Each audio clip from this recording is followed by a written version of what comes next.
Hello mga kamamshi, mga kapapsi dyan. Ako po yung magpapalit ng aming bedsheet kasi medyo nangangamoy ng aming bedsheet na isa. So yan, habang wala ang mga junakis ko, nasa sala, nanonood, ako po yung busy na nagpapalit ng aming bedsheet. So ayan po ang aking gawain ngayon, ang magpalit ng bedsheet, maglinis sa aming room. Simple lang aming kwarto, mga kamamshi. Yan, madali lang maglinis. So, unang gawain ay yung pagpapalit ng bedsheet. So, ngayon is Sunday. Marami akong nakapending pa na gagawin. Hindi na kami nakapag-church. Pero hopefully next week makapag-church naman kami. So, ayun po. Natapos ko na yung paglagay. Ngayon po ay yung punda naman po yung aking gagawin. Ay maglalagay ng mga punda. 6 lang naman po yung aming unan para sa aming 4 at 2 yung pangtandayan. So, yan, mabilisan lang po yan kasi meron pa akong ganap mamaya.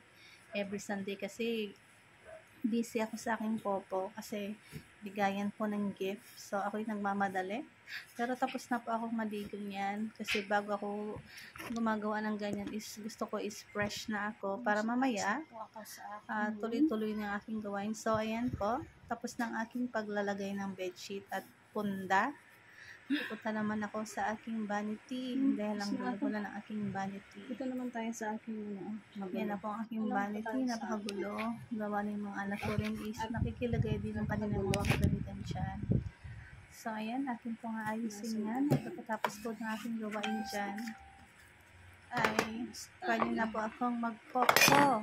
Ang aking paglilinis sa sala ay bukas naman po kasi hindi ko talaga kaya magtrabaho ng aking bahay ng isang araw lang.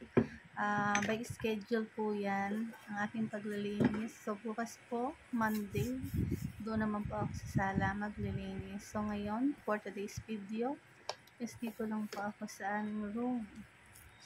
So, hindi pa po ako nagtupi ng aming mga damit. Yan pa lang po aking ginawa ngayon dahil kami tanghali na nagising kanina. So, pagkatapos po niyan, ako yung magpupopo na. Antay ko lang pong mga 3 p.m. o 4 p.m. po ako magpupopo.